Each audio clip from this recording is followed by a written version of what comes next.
All right, YouTube. So today what I'm going to be working on is installing a DAIKIN mini split AC system. I got a quote from a local AC company to install one of these in my bedroom. And then I did a Google search and found that I could buy the exact same unit on Amazon for about $1,100. And the local AC place wanted about $5,000 to install the thing. So I figure I could mess it up twice and have to buy 3 total units and still be at less than the cost of the AC company to get it installed. But since I've done AC on cars and I have a vacuum pump already, I figured I'd go ahead and give it a shot. I don't think it's terribly difficult. I don't think it's outside of my skill level, so I'm going to do it. So what came with the kit on Amazon, I'll put the link in the description and everything so you guys can get to it. This is a 12,000 BTU unit, 17 SEER. You've got the outside unit. The inside unit is in this box with the mounting bracket. 16 feet of refrigerant line that's already insulated. This tube here that's going to go through the wall when you drill out your hole for the wall. This is kind of like a little bit of an insert that I'm assuming is going to go on the outside wall. This looks like finishing tape, some drain hose, some plasticine, and it does come with your communication wire, so be aware of that. You do not have to buy that separately. I'll measure this out to see how long it is because I don't think it says in the description. And it also came with a wall mount kit that I'm actually not going to use. I'm going to pour out a concrete pad. I've already made my form board for it to go on because I'm somewhat of a light sleeper, and there's already 2 AC units and a pool pump on that side of the house. I don't want to increase any vibration through the wall. It is a concrete block wall, so I've got to use this business to cut through it, but I don't want to, like I said, increase any vibrations coming into the house. Even though it's concrete, it may not be an issue. I think it does have isolator pads on that. I've bought some other isolator pads that are going to go on top of the concrete pad because I want to get it as isolated as possible and not transmit that noise. So the first thing I'm going to do is go ahead and get this out of the box, the indoor unit, get the mounting bracket out of it, and figure out where I'm going to put that on my wall on the inside. And then from there, I'll figure out where I'm going to drill my hole. So let's go ahead and get started. So I just went ahead and measured out this control wire. You've got just over 17 feet, so that's good. If you've got 16 feet of this, just over 17 feet of that, that should meet up nicely to the outside unit.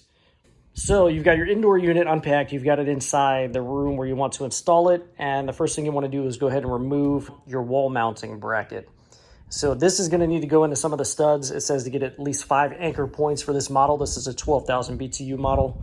I've selected the area in the room where I want to place it, and the next thing I'm going to do is I'm going to get up on the ladder and find out where my wall studs are at so that A, I can avoid those with my hole saw, and B, I can use those to get good mounting points for the mounting bracket.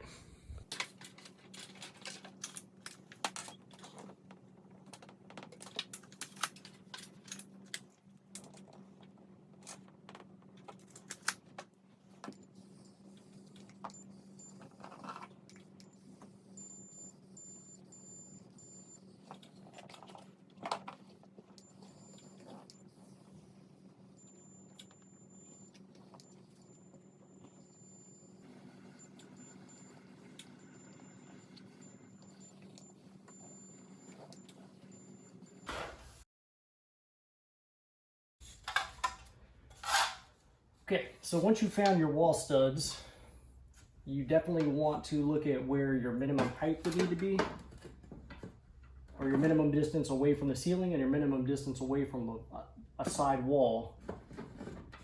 And then you want to mark off with your level where you want to mount everything. I'm going to give that a few extra inches of clearance because why not? So I'm going to make a nice level mark there where I will know where to mount the brackets. So we've got our minimum distances. We know where our wall studs are. Now it's a matter of getting some screws in those wall studs and getting everything level. So it's kind of irritating as it says it wants screws here, here, here, and here, but there's no way you're going to get a wall stud where those two are going to match up. So I think maybe what I need to do, and it looks like I'm only going to be able to get one side to hit a wall stud because of the spacing.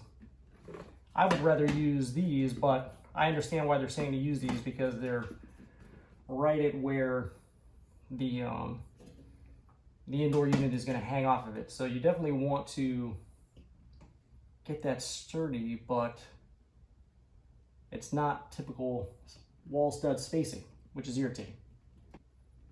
This is right here, but not where the mounting tabs are. So I'm going to have to use some drywall anchors and anchor stuff into the drywall, it looks like. Okay, since I know I'm working with an outside wall here and I only have a certain depth to work with, I'm not going to be able to put these directly into the drywall because this part will bottom out against the concrete, and then I will effectively lose, it will just wallow out that hole and make it not usable. So I'm going to take a pair of side cutters and just snip off the ends like that.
So now that you have your mounting bracket on the wall, the next thing you want to do is determine where you're going to drill the hole to the outside for your piping. So there are some measurements on the diagram there. I'm going to use those measurements to locate the center of my hole. All right, done on my measurements to locate where the center of this hole needs to be. Now it's time to drill this sucker.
All right then, if everything has gone well, then you will have a mounting bracket on the wall and a hole going to the outside. Notice that it is somewhat slanted downward because obviously you want the water to drain out. So we do have a nice downward slope to our drain hole here.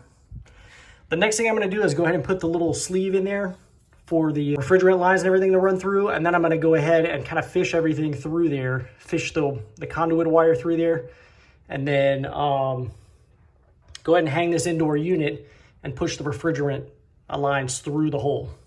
So in preparation to put this thing on the wall, I'm not really sure how you're supposed to gain access to this, but what I did was took out the 2 screws here, and then there were 2 screws on the side here holding the side panel on. Remove those, remove the side panel. And then there are 3 clips along the top that I unclipped to kind of allow this front cover to lift up just enough for me to slide that locking ring in there and put the conduit terminal on there, because you do have to put some flexible conduit here to run through the wall. So I was able to get that put in place before putting it on the wall. The next step is I'm going to fish my signal wire through the flexible conduit and leave about a foot or 2 out of the conduit, stick it in from the outside, hang this on the wall, and then fish the wires up and attach them here. And I'll explain that later when I actually get to that point. So if you know the proper way to get this conduit terminal into that little metal housing there, drop that down in the comments. So in preparation to go ahead and put this thing on the wall, I'm going to carefully bend out my 2 refrigerant lines so that they will go through the hole that I've made in the wall. So very carefully bend those out.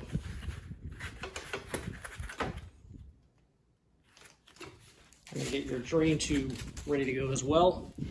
I've gone ahead and fished the control wire into some flexible conduit here. I'm going to go ahead and feed that through the hole in the wall. I went ahead and put that tube in and put a little caulking through there, the tube that came with it. So the straight, the part that's going to have to be pinned in or bolted down, I guess, clamped down, is what I'm going to put through. The ones that have the spaded terminal ends, I'm going to leave on the inside. I'm just going to fish that right through.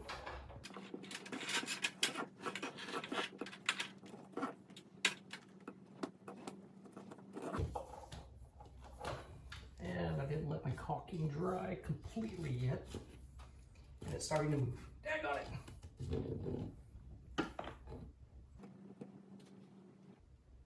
Yeah, this tube wasn't quite long enough to go all the way through the opening, so it was wanting to move around a little bit just then.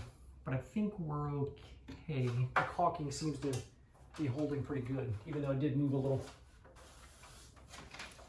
So now I'm going to carefully, and it might be better to have 2 hands, or 2 sets of hands, I should say, a helper with this part.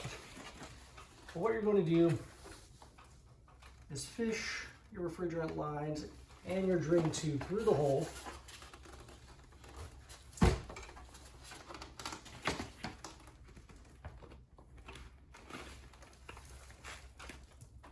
This is where 2 people probably can, so one person can see what they're doing, and the other person can hold on to the unit. As you can see, I'm having a little bit of trouble with it.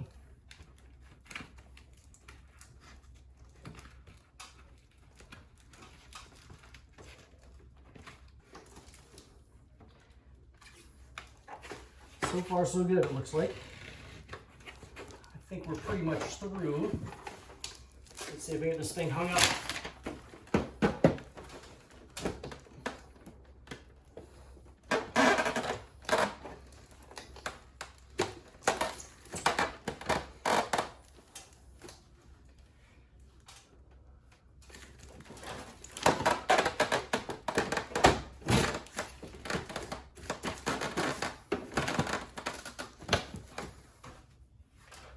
Right, so I do believe we've got everything latched in. Okay, so I wanted to show you guys how I actually ended up getting this done. What I did was I pushed the conduit through from the outside, and then I shoved the refrigerant lines through the hole. And then my plan to fish the wires up in is I stuck a piece of copper ground wire in through here and had it run through the conduit hole, which you can kind of see right there, and then taped it to the wires, and I'm gonna pull it through to get everything up into this area. If there's a better way to do this and I'm doing it the hard way and the stupid way, put that down in the comments and let everybody else know the right way to do it. This is going to work, it looks like, but again, if you know the right way, please let us know. Okay, so I've got my wiring in and I've gone ahead and placed my wires. I've got the black in position number 1, the white in position 2, the orangish, brown, reddish color, whatever this is, on the signal wire, and of course the ground is right over here on this ground strip. It can go anywhere on this piece of metal for the ground, but that's where it fits the best. So that's how I've got it wired up. It doesn't have to be exactly like this.